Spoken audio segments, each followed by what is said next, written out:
පිළිගන්නවා මගේ YouTube channel එකට. ඔන්න ඉතින් වෙනදා වගේම අදත් මම ආවට වීඩියෝ එකක් අරගෙන. ඉතින් අද මම ඔයාලට කියලා දෙන්න යන්නේ ගෙදරදීම පහසුවෙන් සාරි එකක් ඇඳගන්නේ කොහොමද කියලා.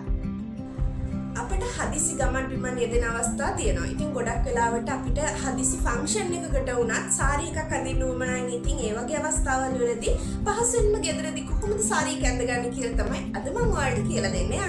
වෙනද වගේම වීඩියෝ එකට යන කලින් ආදරෙන් ඉල්ලනවා මගේ channel එක subscribe කරන්න, like කරන්න, comment කරන්න, share කරන්න. ඒ වගේම තමයි ළඟම තියෙන bell icon එකත් click කළොත් ඔයාලට පුළුවනි මම දාන අලුත්ම videos බලන්න.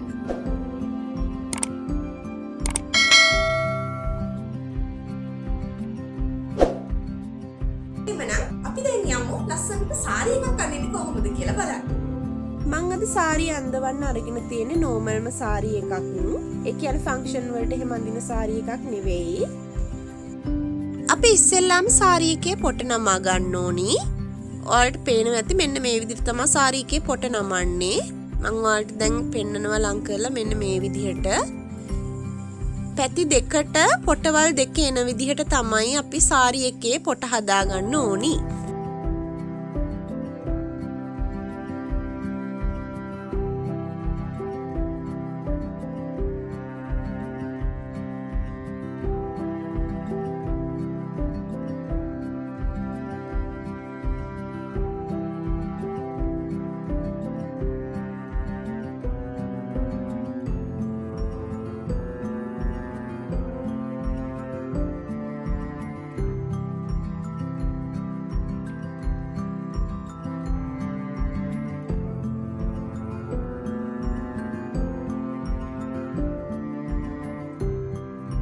අපි මෙන්න මේ විදිහට සාරි එකේ පොට නමා ගන්න ඕනි.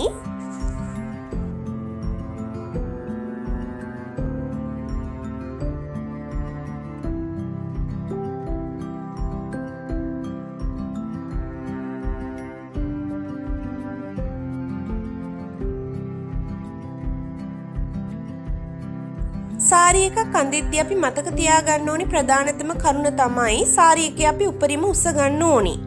දැන් මම මෙතනදී පොට උනත් ගන්නේ උරහිසේ ඉඳලා කකුල් දෙක ගාවටම ඒ කියන්නේ විලුඹ ගාවටම මම මෙතනදී උස ගන්නවා.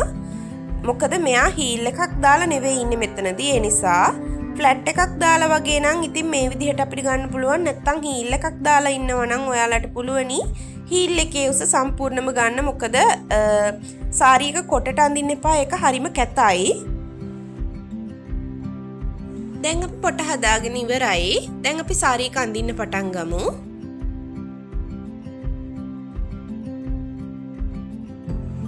අපි දැන් සාරි එක අඳින්න පටන් අරන් තියෙන්නේ. සාරි එක ඉස්සෙල්ලාම අපි අඳින්න පටන් ගන්න ඕනි දකුණු පැත්තේ ඉඳලා.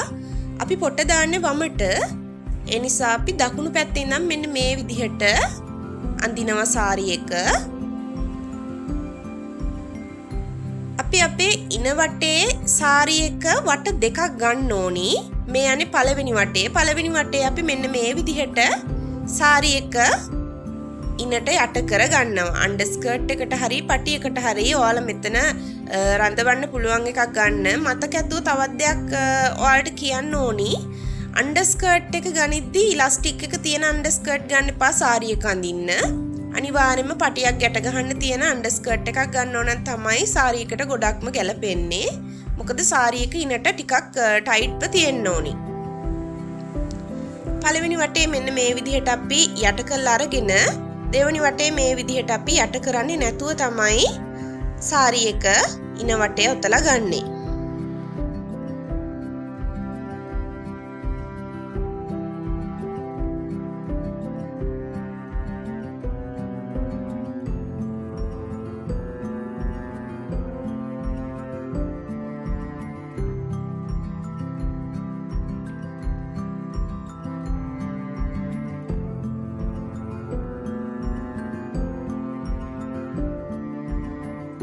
අපි දැන් අපේ සාරි පොට රඳව ගන්න හදන්නේ.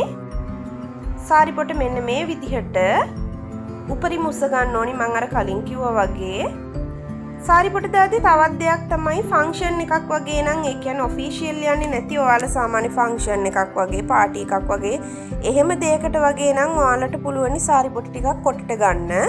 ඒත් ඔෆිෂියල් වගේ නම් ඒ කියන්නේ ඔෆිස් එකකට වගේ පේරන්ට්ස් මීටින් එකකට වගේ එහෙම නැත්නම් ඉන්ටර්විව් එකකට වගේ යනවා නම් ඔයාලට පුළුවනි සාරි පොට ෂූ එක කවර් වෙන්නම ගන්න.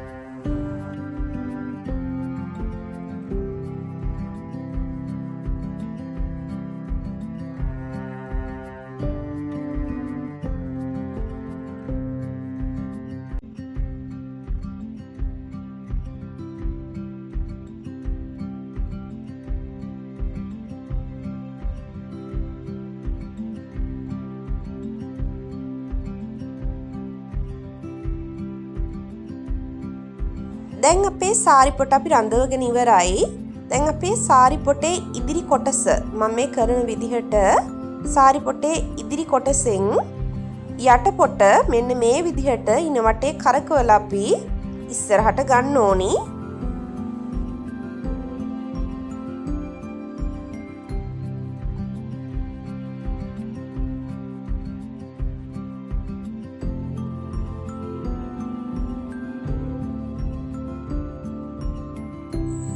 හොඳින් මතක තියාගන්න ඕනි දෙයක් තමයි මේ විදිහට අපි සාරි පොට ඉස්සරහට ගනිද්දී හොඳට සිරුරේ හැඩය පේන විදිහට අපි ගන්න ඕනි. එතකොට තමයි අපිට සාරියේ හැඩය ගන්න පුළුවන් මෙතනින්.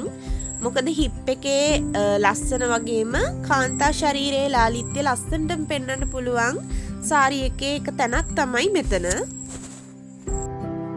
ඉතින් ඒ නිසා අපි ඉස්සරහ සාරි පොට පුළුවන් තරම් හැඩට ලස්සනට මෙන්න මේ විදිහට කරකවලා අරගෙන ඉස්සරහට කටුවකින් අපි ඒක රඳව ගන්නවා. ඊට පස්සේ අපිට දැන් ඉතුරු වෙනවා මෙන්න මේ වගේ කොටසක්. මේ ටික අපිට ඉතුරු වෙන්නේ ප්ලීට්ස් තියාගන්න. ඒ කියන්නේ ඉදිරියේ තියෙන රැලි ටිකට. ඉතින් අපි ඒකෙනුත් මෙන්න මේ විදිහට තව පොඩි කොටසක් අරගන්නවා. මෙතන ලස්සනට හැඩේ තවත් ටිකක් පේන විදිහට අපි තව ටිකක් මේ හරියෙන් ටයිට් කරලා හිප් එකේ හැඩේ පේන විදිහට තව ටිකක් මෙන්න මේ විදිහට අරගෙන එතනත් අපි කටුවකින් රඳව ගන්නවා.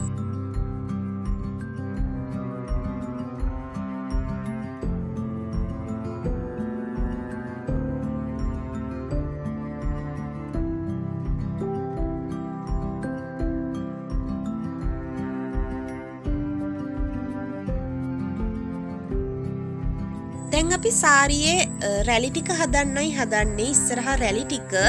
ඉතින් අපි ඒක හදන්නේ ඔයාට මතක ඇති අපි ඉස්සෙල්ලාම සාරියක අඳින්න පටන් ගත්තේ දකුණු පැත්තේ ඉඳලා. එතකොට දකුණු පැත්තේ ඉඳන් අපි සාරියක අඳින්න පටන් ගන්නකොට එක වටයක් අපි සාරියකේ යට කළා. ඔයාලට ඒක මතක ඇති. අන්නේ නවත්තපු තැනින් තමයි අපි ඉදිරියේ රැලි ටික තියන්න මෙන්න මේ විදිහට පටන් ගන්නෙ.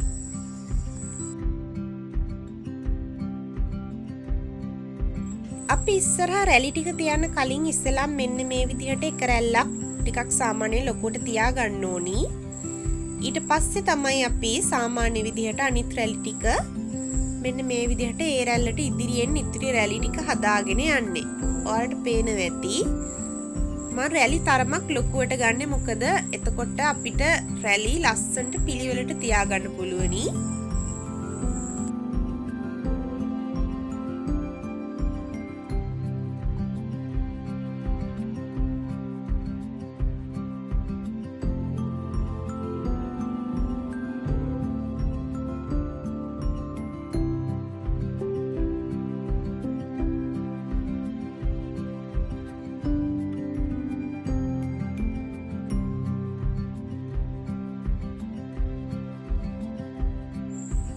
දැන් අපි රැලි ටික හදාගෙන ඉවරයි. දැන් අපි රැලි ටික මෙන්න මේ විදිහට කටු දෙකකින් රඳව ගන්නවා.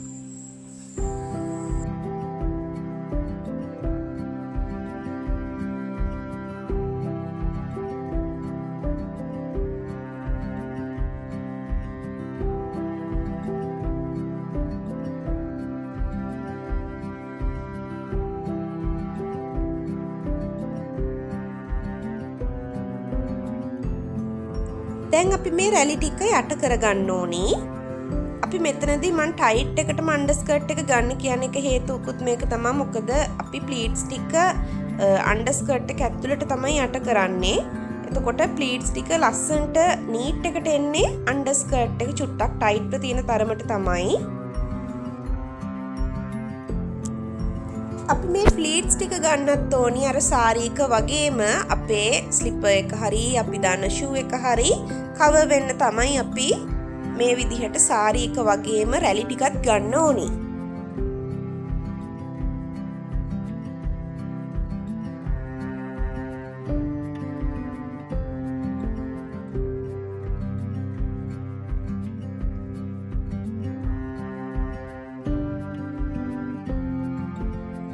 දැන් අපි ඉස්සරහා රැලි ටිකටත් මෙන්න මේ විදිහට කටුවක් ගහලා කට්ටකින් අපි මෙන්න මේ විදිහට ඉස්සරහා රැලි ටිකත් රඳව ගන්නවා. දැන් අපි සාරී එක ඇඳගෙන ඉවරයි.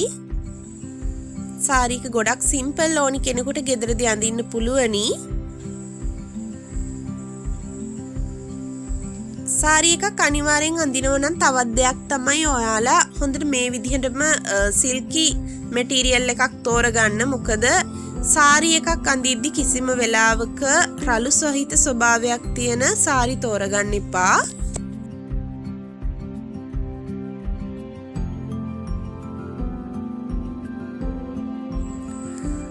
අපි සාරි පොටත් තව චුට්ටක් මෙන්න මේ විදිහට පිටිපස්සෙන් ජැකට් එකට අල්ලලා කටුවකින් රඳවගෙන තව ටිකක් අපි නීට් කරගන්නවා.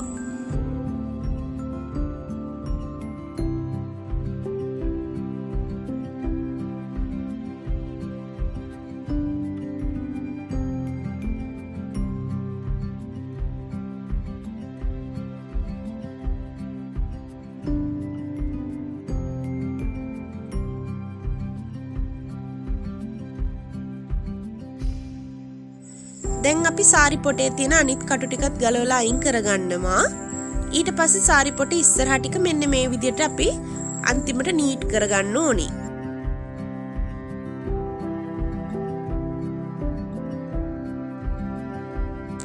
තව මෙන්න මෙතනනොත් පොඩි කටුවක් ගහනවා නම් හොඳයි. මම එතනටත් ඒ නිසා චූටි කටුවකින් මෙන්න මේ විදිහට රඳව ගන්නවා.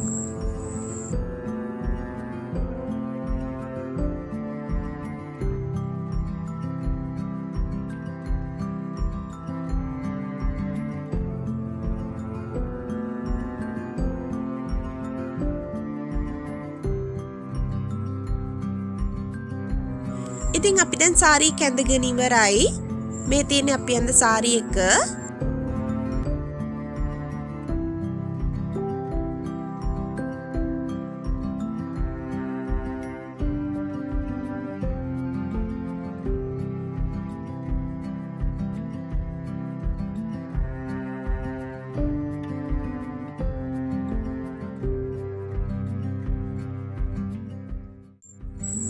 ඉතින් ඔයාලටත් පුළුවන් අද ඉඳලා ඕනිම ෆන්ක්ෂන් එකකට ඒ වගේම හදිස්සි ගමන් බිමන් වලට ඔයාලට යන්න සාරි එකක් අඳින්න ඕන නම් ඔයාලට දැන් ඒක ගෙදරදිම ඇඳ ගන්න පුළුවනි. ඒක අපහසු නැහැ, හරිම පහසුයි. ගෙදරදිම අඳින්න පුළුවනි, හරිම පහසුයි. මේ වීඩියෝ එක බලාගෙන ඔයාලට try කරලා බලන්න පුළුවනි. සාරි එකක් අඳින්නේ කොහොමද කියලා දැන් ඔයාලා දන්නවා. එහෙමනම් ආයෙත් දවසක මේ වගේම වීඩියෝ එකක් අරන් එන පොරොන්දුවෙන් එහෙමනම් ගිහින් එන්නම්. බයි.